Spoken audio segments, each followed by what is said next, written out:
Mully Haugh, Chicago Sports Radio 670 The Score. Always fun to talk to our guy DJ Moore, and he is brought to you by Atturo, your all-weather tire. Atturo.com. DJ, good morning. How you holding up, buddy? Good morning. I'm holding up well. How are y'all? Doing all right. Yeah, tough one. That must have been a long flight home because that was a tough one. Yeah. Yeah, it was a long flight, but I was asleep, so I had to sleep that one off. Let's talk about your physical, how you feel this morning, how much punishment you absorbed. A couple times it looked like you were late getting up. You never know the day after an NFL game how you feel. You were targeted 9 times, caught 4 passes. How were you physically this morning? Physically, a little sore. That's to come after the game, but I'm all good, though. You know, I got to tell you, I just wonder what it's like for you in the huddle when you're looking at all these offensive linemen. I know you know everybody on the team, but this is not the group you thought you were going to play with. Seemed like there was a lot of makeshift, and then obviously seeing different players go out. Darnell Wright has been a mainstay, and he was hurt in the game and apparently has an MCL strain. So it's just worrisome, the amount of injuries, and maybe nowhere is that more apparent than, you know, with Braxton Jones out, with Wright going out, with the group that you have on that line. Yeah, it's tough when you start losing people in key spots, but it's the next man up mentality. So whoever the backup is and has to come in the game to be the starter is going to have to play with their A game.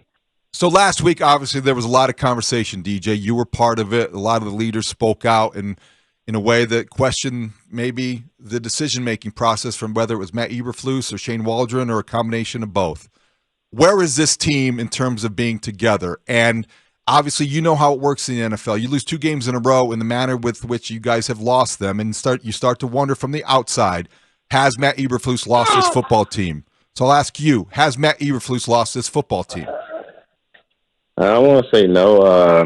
The message yesterday was that we know we 4-4 now. It's just like being 0-0. But you just got to go out there and start stacking wins how we did. And that's the best thing we can do is win and then let the chips fall how they fall after we do so. You know, the big concern coming out of the Washington game was that somehow you may have lost 2 games in one fell swoop, right? That you lost, not only did you get people injured, but the way you lost that game, the reaction everyone had to it was going to carry over. Do you believe that the Arizona loss was connected in any way to the failed Hail Mary? No, I don't think that was connected at all. I think everybody wanted to go out there and just try to get past the losing feeling, especially how we lost to the Commanders, but we ended up losing this game. So we got to really shake back and get out this losing way that we have right now. Let's talk about on the field, because the offense started and it looked like you were moving the ball coming out in the first quarter, and there has to be an emphasis on that because of your struggles in the first quarter of games. Up-tempo seemed to work. Was that an emphasis? Do you feel like it's better to start the games maybe going no huddle up, increasing the pace because Caleb might be better in those situations? It's whatever it gets us going. You know, the emphasis on us is starting fast, so we got to start fast and just do our jobs, and we got to get first quarter touchdown in the book soon. I'm curious, DJ, did you guys feel going into that game that you had an advantage with your receiving core against their corners in particular? And maybe you feel like that every game, but I really thought that the group that you have, your room, was going to be able to dominate them a lot more than you did. And they, went into the game having allowed 52% on third down, and you guys converted 3 of 14. That's 21.4%. How did they get the advantage over you guys? It was just a strange one. I don't know, but we go into every week feeling like we should be dominating on the outside, and that's just our mentality week in and week out. But On the third down aspect, they did a multitude of things, and they would have like five. I want to say it was five DBs on the field almost all game because Buddha is just a roamer and he just makes things right. So it's tough to say what coverage they in because he's just flying around doing his thing. This segment with DJ Moore is sponsored by Busey Bank, building business, growing wealth since 1868. So Caleb Williams post-game talked about Matt Eberflus's message to the players and the team, and he also referenced a couple veterans stood up and spoke as well because of the nature of the loss. Were you one of those veterans, and how would you describe the post-game message? I wasn't one of those veterans. None of the captains really spoke. It was just an open floor thing. Few people had good messages, and we listen to them, and we're gonna go from there because we are 4-4, like what's said in the locker room, and it can go either way, but we wanted to go the right way.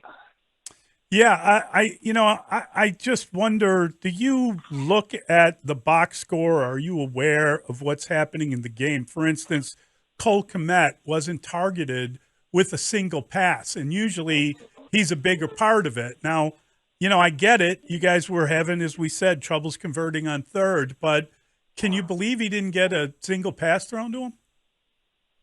I didn't know that. When you dialed into the game and want some plays to happen, you just not worried about what's all going on the field and what's happening, who's getting the ball. You just want to know, like, why isn't it happening? Right. So Tyreek Stevenson did not start. He ended up playing more than expected because of the injury to Terrell Smith. And you go back to last week, it was a source of a lot of conversation. And I wonder, as a leader, as a captain, were you involved? Was the leadership council involved in talking to Matt Eberflus about discipline over Tyreek Stevenson in the situation in Washington? And were you comfortable with the way that was handled? A little bit, but the final say-so came from Eberflus, and I think he handled it well. And then when Reek had to go back in the game, he did his thing and proved that he can be the player that he is.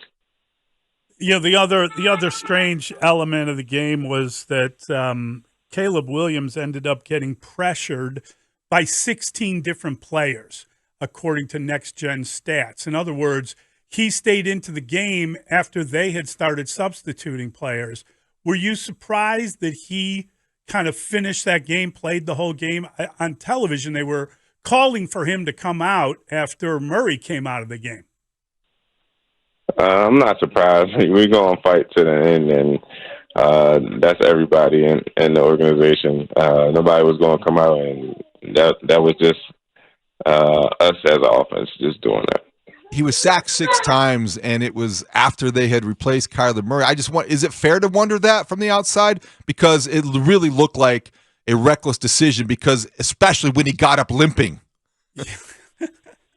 Yeah, I mean, that could have happened at any point. But I get what the outside may be thinking. And, I mean, everybody just got that competitiveness in them to go out there and try to make something happen, even no matter what point of the game is at. Is he okay? Has he stopped limping? Do you know? I don't know. I don't know yet. Hopefully he has. Was he limping on the plane? Did he limp to the bathroom at any point? He was asleep. I know. I'm joking. Hey, DJ, I got to tell you, I felt sick to my stomach when I heard that Vontez Sweat couldn't go. We were doing the pregame show, and that word broke with the inactives, and I thought, we've talked quite a bit about you being the best player on offense and him being the best player on defense, and with apologies to Jalen Johnson, I know he's a great player too, but it seems like since Sweat came here, that defense has been even better. And then when he was a late scratch, you just kind of felt sick to your stomach. Yeah, when I seen Montez not dressed, I was like, what's wrong? But I really don't know what's wrong with Tez. It got to be something that's bothering him, and hopefully we get him back soon. DJ, I'm sure as a veteran, you've been part of offenses that have struggled and made, subtle changes to the approach with play calling, maybe change play callers in season. Help us kind of sift through this in terms of, obviously, Shane Waldron's been the source of a lot of criticism publicly, and I wonder, How difficult is it to change play callers in season? And is this something that you think is worth considering for an offense that is struggling now?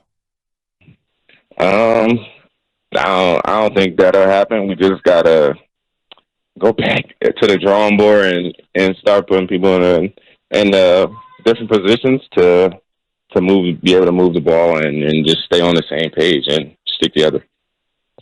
You know, it just felt like nothing was really working for you guys, right? I mean, you weren't dominating with the run.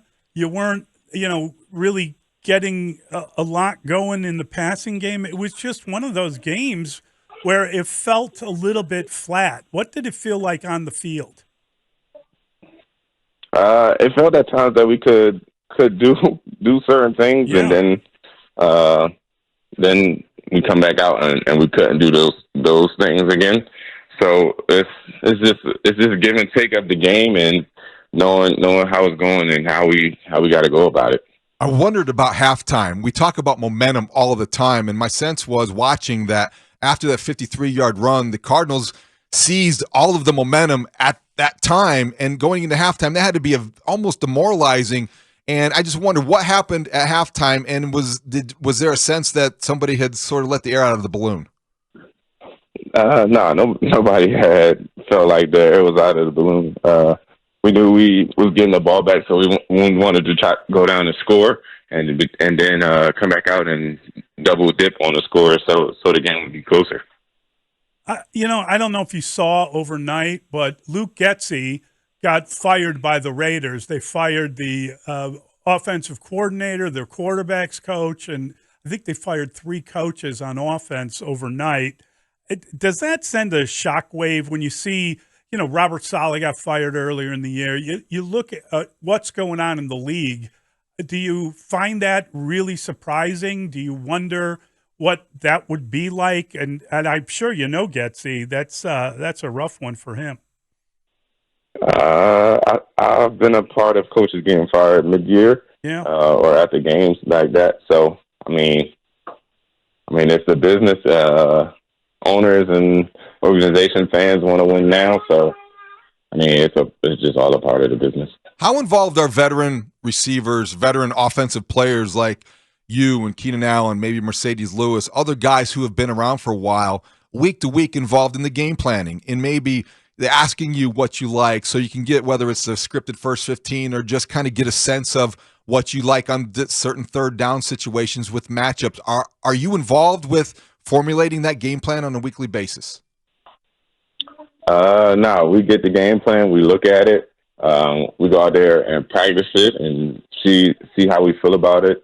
If there's any nuances that we want to add to it, or little special things that we want to do within the route or the pass game, then that's what we say on the field and just try to go over it in meetings and implement it the next day that we have the same stuff.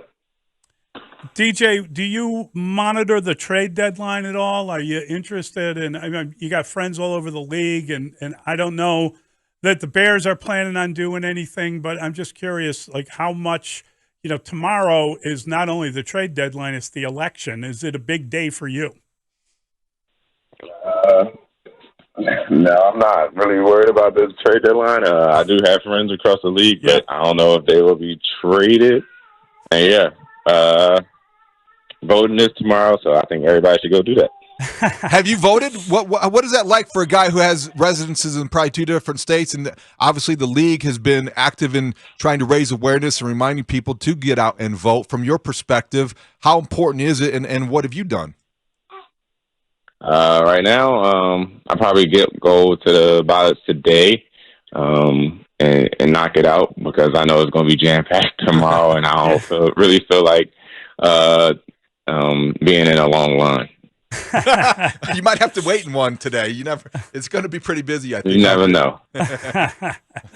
Yeah, I got to tell you, I think you should have voted in North Carolina. Personally, if I had a residence there, that's where I'd vote. But it's I got my vote in on Friday. It's easy to do. Just go down there, get in line, and it was fairly quick. I didn't have any problems with it, so I encourage you to get that done, and I'm glad that you're encouraging everyone to get out and make a decision. Yeah, because it's definitely an important one. So I got to knock that out. Well, that's good. Back to the trade deadline for a moment. When you look at the players that have been moved, and I don't have the numbers in front of me, but it seems like there have been a lot of wide receivers, some big name wide receivers on the move. And I'm just curious, when you look at positions that are is maybe edge rusher might be the easiest position to adapt to. We saw Cam Robinson make his switch, arrive on a Tuesday and start on a Sunday playing left tackle for the Vikings. But why do you think so many wide receivers have been moved this year before the deadline? Just bringing in help for the quarterback. You can never have too many playmakers on one team, so the pass catchers were the quarterback's best friend. So I can see that being why there's a spike in receivers being traded. You had a weird week last week because we talked to you and you. I didn't think you said anything controversial, whatever. But obviously, you guys had to meet with the coaches, the leadership group, and you talked to Holmes Hall, and you said that part of the message was that everything had to stay in house. Are you good with that? Do you feel like you've ever said anything kind of out of line? I mean, I didn't think you were out of line at all, but apparently the message is it stays in house. Yeah, I don't feel like I have said anything out of line or detrimental to a team. So, but I get the message behind it for obvious reasons. But yeah, I think what Mully's saying is keep talking. Please. I'm saying, DJ, what is the secret information you're not sharing with us? Yeah, exactly. Yesterday there were a lot of things that were surprising in that game, but the one thing I did not expect to see, DJ, was hail in Arizona in a building that should have had the roof closed. How surprising was that, and what was it like to play in hail when you're in Glendale, Arizona? Yeah, it was kind of odd. I thought it was rain at first, and then I just started feeling like the hail balls hit my helmet, and it was on the field. It was like a good size too, so it was kind of weird. And the roof took forever to close. You don't expect that. Yeah, they got to get a new weatherman, don't you think? I mean, fire the weather coach. Yeah, that's right. The weather coach has to go. All right, DJ. Hey, thanks a ton. It's always fun to talk to you. We appreciate you always being there for us on Monday mornings, win or lose. And it's a tough time of year, as you say, so we appreciate it. Thank you, DJ. Hey, no problem.